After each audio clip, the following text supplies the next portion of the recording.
Hey guys, it's Marshall from Going Gear, and this is the extended review of the Eagletac TX25C2. So here is the Eagletac TX25C2. This is the packaging and everything. It's quickly become one of my favorite lights. I find myself using it a lot. They did a really good job of making a nice, relatively compact, high output, good interface light.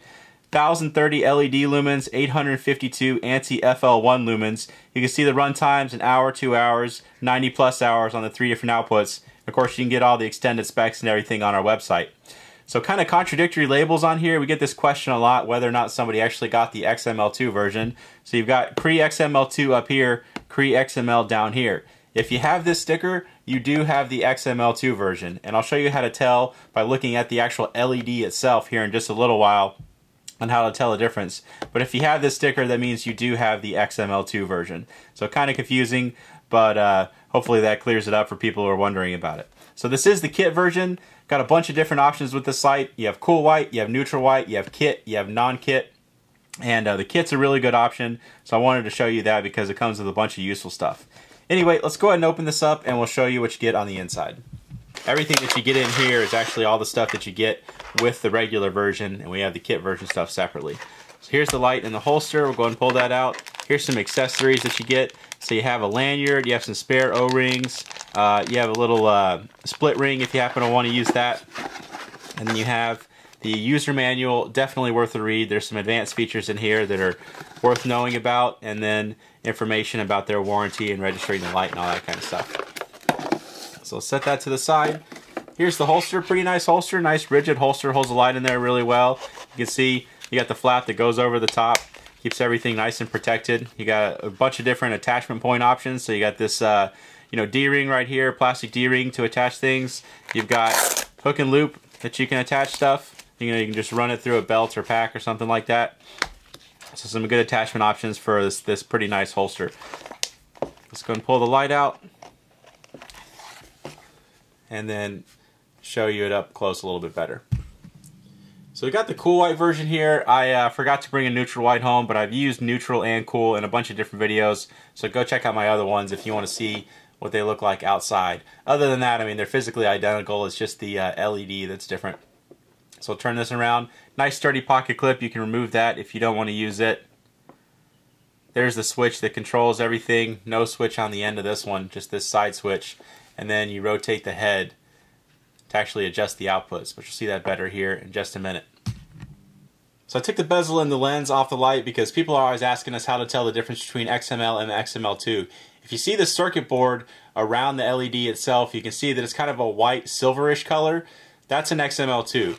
Here's a Claris XT11, one of the original ones, with an XM-L LED, and you can see the circuit board around it is green. So different color circuit boards. There's also 2 wires on the XM-L2 versus 4 on the XM-L, and you can see kind of a faint grid pattern if you look at the LED really, really closely that you don't see as well on the XM-L2. So if you're ever wondering if you got an XM-L or an XM-L2, that's how to tell the difference. So go ahead and put the bezel and the lens back on there. And then we're going to put a battery in here and show you how it operates. Alright, battery options for the TX25C2. So you can use 2 CR123s, 2 RCR123 lithium-ion batteries, or a single 18650. That's with the non-kit version. The kit version can actually use more batteries because it includes some extenders. So we're going to go and take the tail cap off. This tube right here is if you happen to want to use 123s, you can slide them in there and it'll help keep them from rattling around in the battery tube. It'll also hold an extra couple batteries. So if you want to use this to hold a couple 123s, you can do that as well. You don't have to use it, it's just a nice option. I always use 18650s if the light's compatible with them. You usually get better runtime. A lot of times you get better output, or at least the same output as 123s. It's just a good option to have. Nice high capacity batteries. The one I have here is an Eagletac 3100 milliamp hour battery. Really high quality, nice battery. I'll actually show you the inside of the battery tube, and there's the tail cap. Show you something else real quick while we're talking about putting batteries on there. If I can get my hand-eye coordination to work today. So we're going to take the head off of there, and it's worth noting that you have to put the batteries in on the tail end, not the head end, because of the way it does the mode switching. You've got this aluminum here that's going to keep you from being able to put batteries in there. So the batteries go in the tail end. Something worth noting. There's the inside of the head. positive contact. I'm going to attach this back on, and then we'll talk about the interface on it.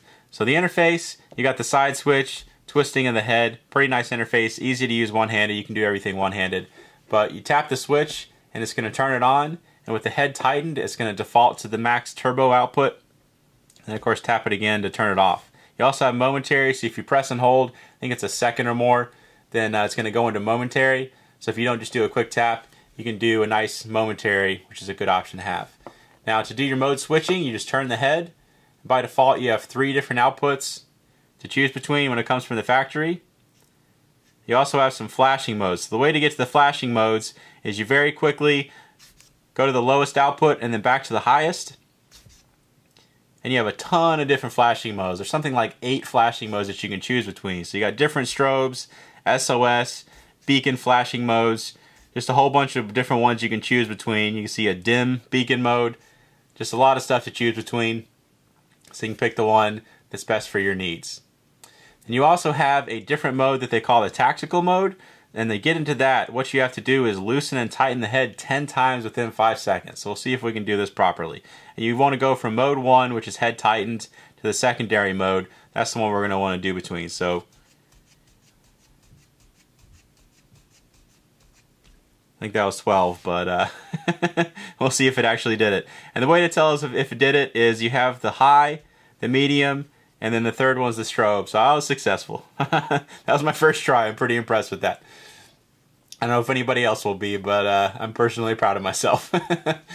So you've got the different modes, and you can just switch it into the tactical mode if you want to be able to do that. But again, by default, you have the high, the medium, and then the low as your 3 different outputs when you cycle the head. So pretty cool interface on this. Again, you can do all that one-handed. It's pretty easy to turn it. They've got some nice machining on here that'll let you turn it with one hand pretty easily. And then of course the side switch you can operate. It's made to be operated with just one hand. That's the whole intent of the interface on this. So again, real quick on the interface, just tap the switch to turn it on.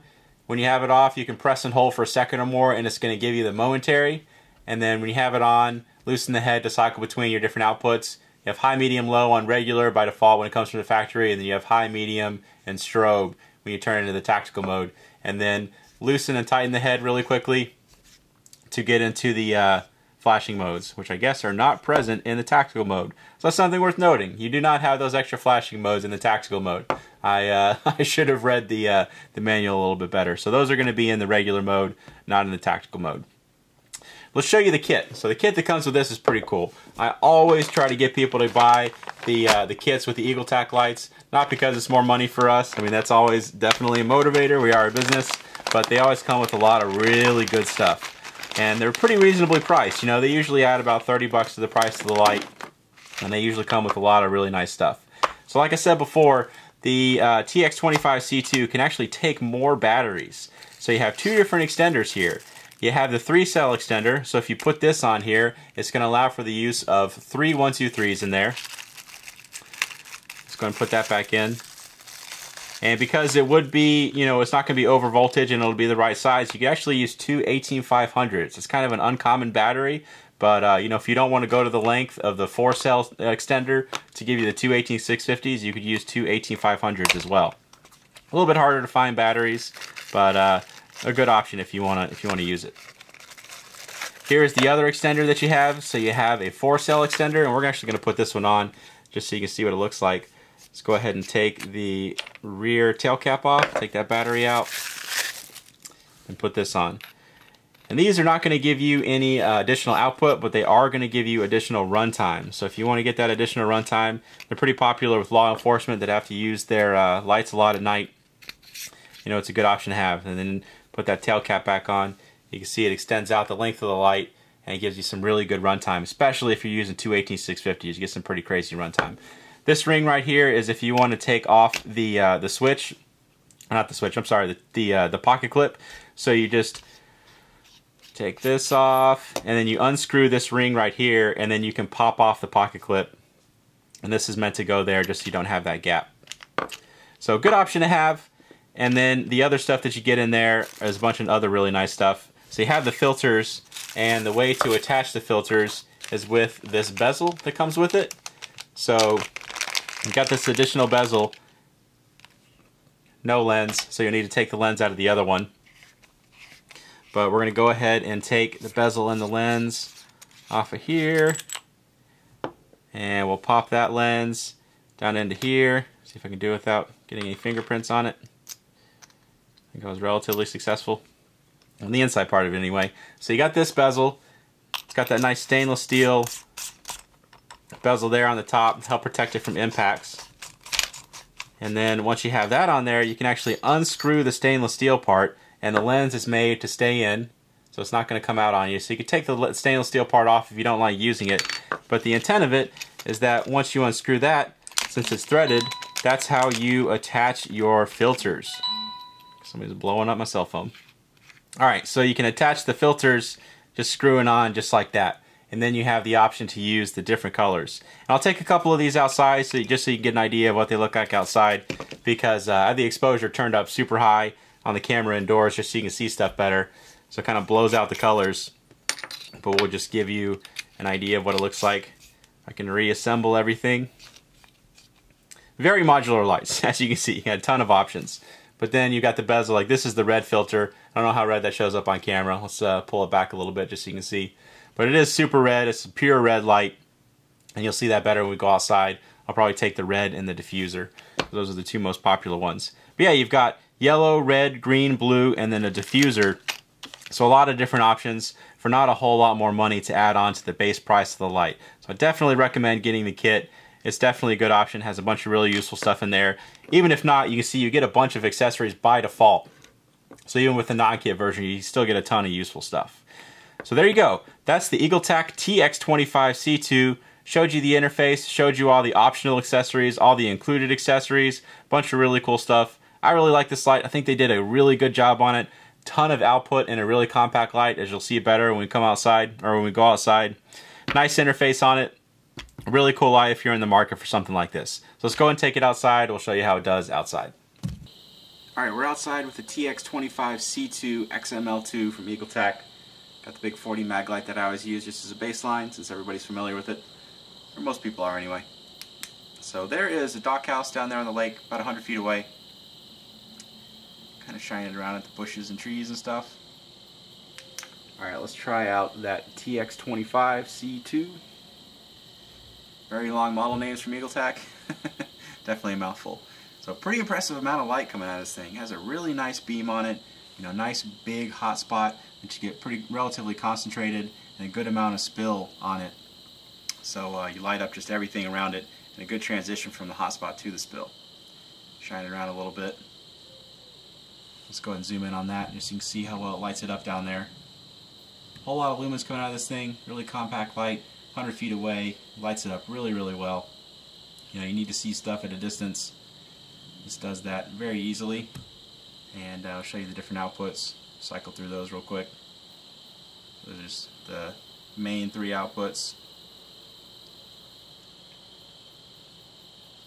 Lowest one, obviously, is not going to go out a huge distance, but you see for up close kind of stuff is perfect. And it still kind of makes it out there for the bushes in front of me. It definitely gets out to those. But then medium and then the high obviously get out there really well. Alright, let's try it a little bit longer distance and see how it does. Before we do the longer distance, I actually wanted to show you what the diffuser does. So here's the, there's the diffuser. Show you what it does to the beam pattern. Just makes it nice and spread and diffuse. I find these super useful. You know, you have a power outage, you can stick this on the table, it'll light up a whole room, you know, light up a campsite, light up everything in front of you without having any kind of distance or spotlight or anything like that. I find them very, very useful. So that's the diffuser. Let's show you what the filters do. So here it is with the red filter. You can see output and throw definitely decrease. This is it on max output. But if you need those colors, filters are a really good option for that. Have them nice and securely attached to the front of the light. Shine it around just a little bit. Not really going to affect the beam pattern at all. So you're going to have the same beam pattern. It's not going to diffuse it like the diffuser. But if you need those colors, they're a good option. Alright, let's try out that longer distance. Okay, we have some more distance to use with the TX25C2. Let's go and turn it on, show you what this little guy can do. Really impressive amount of light coming out of such a compact light. Really nice beam on it too. Good amount of bright hot spot that transitions well to the spill. Bright part in the center is called the hot spot, and then the dimmer part around that's the spill. So first target out there, 50 yards. Second one is 100 yards. These are the same ones I use with the flashlight comparison videos out at the farm. And then the tree line out there is 130 yards. So kind of shining it around. You can see it makes it out to all three of those really, really well. And then that boat is about 20 feet away. So cycle through the lower outputs, just so you can see what those do. And of course the lowest one, up close kind of stuff, it's perfect for that. Really cool light, nice interface on it. The side switch is great. I really like lights with side switches because I think it's more natural for me personally to hold a light like this. I don't find myself in a lot of tactical situations. I guess on my tactical dog walks. But yeah, you know, lights like this, I think this is a more natural way to hold the light for me personally. Totally a personal preference kind of thing. Up to you to decide which one you like better. So there you go. That is the Eagletac TX25C2. If you like it, you can buy it from us at goinggear.com. Any questions or comments, you can reach us in the comments or at goinggear.com. And if you like the video, be sure to subscribe. We put out a ton of gear and flashlight videos. Thanks for watching.